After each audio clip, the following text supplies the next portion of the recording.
बोला जिसका जैसा चरित्र होता है उसका वैसा मित्र होता है। शुद्धता होती है विचारों में, मानव कब पवित्र होता है। फूलों में भी कीड़े पाए जाते हैं, पत्थरों में भी हीरे पाए जाते हैं। किसी की बुराई को छोड़कर उसकी अच्छाइयों को देखो, नर में भी नारायण पाए जाते हैं। नमस्कार प्यारे बच्चों, साथियों, देखो आज की जो अपडेट है बहुत अच्छी अपडेट है, वास्तव में ही अच्छी अपडेट है। मैं तो आपसे यही विनम्र प्रार्थना करूंगा कि इस वीडियो को ज़्यादा से ज़्यादा आपको शेयर करनी है, ठीक है, और हो सके तो बिना पैसे का आपको सब्सक्राइब भी करना है। देखो हरियाणा में 8000 प्लस पदों पर शिक्षक भर्ती, मार्च में आपकी भर्ती लगभग कंप्लीट होगी, ठीक है, क्योंकि हरियाणा जो शिक्षा विभाग की वेबसाइट है उसमें लगभग इसकी जो आधिकारिक जो घोषणा है वो कर दी गई है, ये कह सकते हो। बच्चों को अच्छा नागरिक बनाने और देश के विकास में महत्वपूर्ण योगदान देने के लिए बहुत अच्छी पहल है। तो सबसे पहले मैं आपको बताता हूं कि जब बच्चा धरती पर जन्म लेता है तो सीखने की जो प्रक्रिया प्रारंभ होती है, जैसे जैसे वह बड़ा होता है सीखने की जो प्रक्रिया है और भी विस्तृत होती जाती है। देखो बच्चे की पहली अध्यापिका माता होती है, क्योंकि बच्चा अपने परिवार से ही संस्कार सीखता है, ठीक है।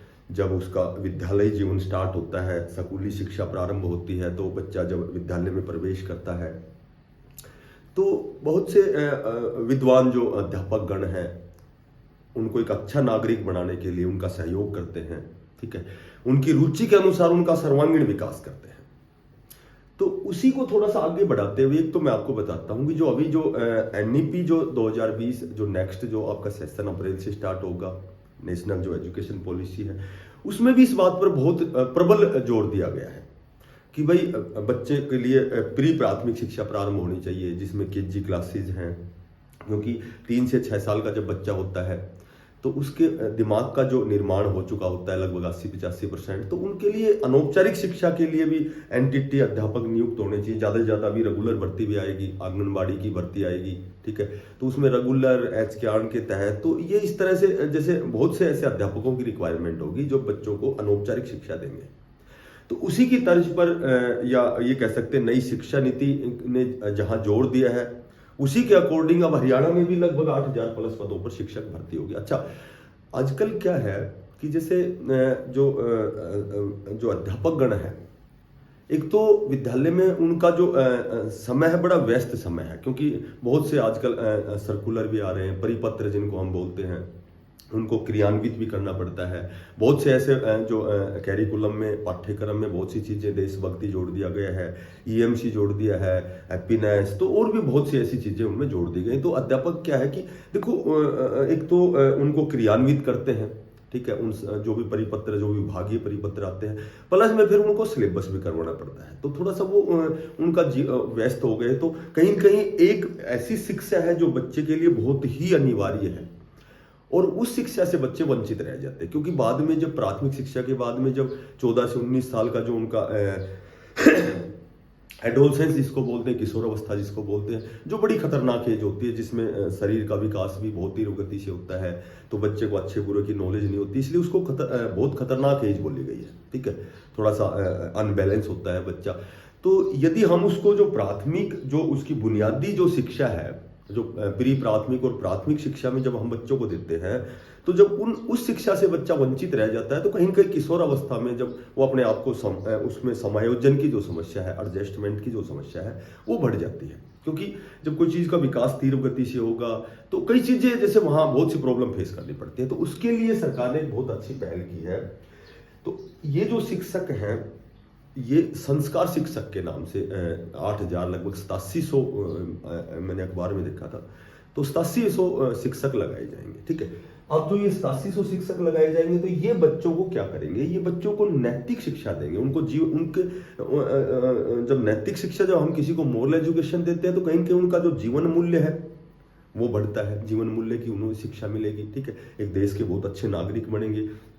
जब बच्चे को स्टार्टिंग में ही जो उनका बेस है हम ऐसा बनाएंगे कि उनको स्टार्टिंग से ही हम मॉरल एजुकेशन देंगे, नैतिक शिक्षा देंगे, ठीक है, तो कहीं कहीं वो बच्चे बड़े होकर के फिर एक अच्छे नागरिक बनेंगे, बहुत देश के विकास में वो अपना योगदान देंगे, क्योंकि उन्हें अच्छे बुरे की नॉलेज, कहीं कहीं वो किशोरावस्था जब उनकी आएगी उससे पहले उनमें जो संस्कार है, हालांकि संस्कार तो परिवार देता है, माता पिता देता है, माता सबसे पहली अध्यापिका होती है बच्चे की। लेकिन कहीं कहीं जो ये 8700 जो शिक्षक लगाए जाएंगे तो इनकी एक तो ड्यूटी 2 घंटे की रहेगी, और इनकी हालांकि सैलरी कम रहेगी, लगभग 95 के लगभग ही इनकी सैलरी रहेगी, 9200 कुछ ही है मेरे ख्याल से। ठीक है, तो ये केवल 2 घंटा वहां बच्चों को नैतिक शिक्षा देंगे। ठीक है, उनको देश के लिए एक अच्छा नागरिक बनाने का प्रयास करेंगे। हालांकि अब तो ये चूंकि 95 रुपए मंथली में काम करेंगे, लेकिन आगे आगे जब ये पहल जो है ये बहुत अच्छी होगी, बच्चे वास्तव में ही बहुत अच्छा बनेंगे, नागरिक बनेंगे, देश के लिए वो अपना योगदान देंगे। ठीक है, तो ये हो सकता है बाद में ये इसको रेगुलर भर्ती भी कर दी जाए। अच्छा, इसकी यदि हम चयन की बात करें तो फिलहाल तो 10+2 पास ही इसकी क्वालिफिकेशन है। तो एक तो ये आप दिमाग से निकालें कि भाई अब जेबीटी टीचर नहीं लगाएंगे, टीजीटी नहीं लगाएंगे, अब तो ये संस्कार शिक्षक, ये उनसे बहुत अलग है। ठीक है, ये वो अध्यापक होंगे जो सामाजिक कार्यकर्ता, जो समाज में बहुत ज्यादा योगदान देते हैं। ठीक है, हालांकि विद्यालय में जैसे एक ईएमसी भी होती है। ठीक है, एसएमसी, स्कूल मैनेजमेंट कमेटी होती है। ठीक है, एक अलग से भी कमेटी होती है जो अध्यापकों की, बच्चों के बारे में जो भी समस्याएं उनको सॉर्ट आउट करते हैं। ऐसे ही यहाँ भी एक 7 सदस्यीय समिति बनेगी, कमेटी बनेगी, जिसमें ईएमसी से, एसएमसी से अलग हो सकता है, एसएमसी का भी मेंबर इसमें हो सकता है, पर क्वालिफिकेशन वो नॉर्मल 10+2 पास। तो एक lot of number candidate form भरेंगे, ये भी सच्चाई है, 10+2 पास। लेकिन अब उनका चयन कैसे होगा? इंटरव्यू, साक्षात्कार होगा या कोई एग्जाम होगा? तो इस तरह का तो नोटिफिकेशन आपको बहुत जल्दी आपको मार्च में तो लगभग ये भर्ती पूरी हो जाएगी, तो मार्च में नोटिफिकेशन आएगा, उस समय कंडीशन पता लगेगी कि भाई ये इनकी चयन प्रक्रिया क्या रहेगी। ठीक है, बाकी लगभग ये लोकल अपने गांव में जो स्कूल है वहां 2 घंटे बच्चों को नैतिक शिक्षा देंगे। एज वो 18 से 42 साल है, 3 साल की छूट दी गई है, एससी हो, एसटी हो, ठीक है, या फिर ईएसएम हो, भूतपूर्व सैनिक हो, तो इनको 3 साल की यहाँ एज में छूट दी गई है। एक कमेटी जो इनका निरीक्षण करेगी। ठीक है, तो ये भी एक बहुत अच्छी भर्ती के साथ, भर्ती तो बहुत अच्छी है कि नहीं है, लेकिन इसका जो प्रभाव है बच्चों पर जो पड़ेगा वो वास्तव में बहुत अच्छा पड़ेगा। क्योंकि जब बच्चा स्कूल में जाता है तो मैंने आपको बताया बहुत से ऐसे काम होते हैं कि वो अध्यापक चाहते हुए भी, ये जो मॉरल एजुकेशन है, नैतिक शिक्षा, हो सकता वैसे तो प्रेयर में आए दिन हम बताते रहते हैं बच्चों को स्कूल में भी, लेकिन फिर भी ये स्पेशल एक अध्यापक नॉमिनेट होगा, नियुक्त होगा, तो वो कहीं कहीं अपना 100% देगा 2 घंटे। फिर उसका यही काम है कि वो बच्चों को एक अच्छा नागरिक बनाए, उनको मॉरल एजुकेशन सिखाए, उनके जीवन मूल्यों में वृद्धि करे। ठीक है, तो ये आपकी भर्ती मार्च में होगी। ये अधिसूचना आपको वेबसाइट पे मिलेगी, शिक्षा विभाग की, ये जारी हो चुकी है, बहुत जल्दी इसका नोटिफिकेशन आएगा। तो इसमें कोई एक आध चीज और कोई छूट गई हो तो वो ये है कि वही कमेटी के बारे में मैंने आपको बता ही दिया, एज बता दिया, आपको क्वालिफिकेशन बता दी। तो कहने का मेरा मतलब है कि ये बहुत अच्छी भर्ती है। देखो फॉर्म सब भरेंगे, लेकिन चयन प्रक्रिया क्या होगी इस पर कोई नई जब अपडेट आएगी, जब हम बातें करेंगे। जो साथी नए हैं चैनल को सब्सक्राइब करना, इसको ज़्यादा से ज़्यादा शेयर करना। ठीक है, यदि वीडियो अच्छी लगे तो आपको ज़्यादा से ज़्यादा शेयर करनी है और बिना पैसे का सब्सक्राइब करना है। फिर मिलते हैं किसी नई अपडेट के साथ, तब तक के लिए सभी साथियों को बेस्ट ऑफ लक। धन्यवाद।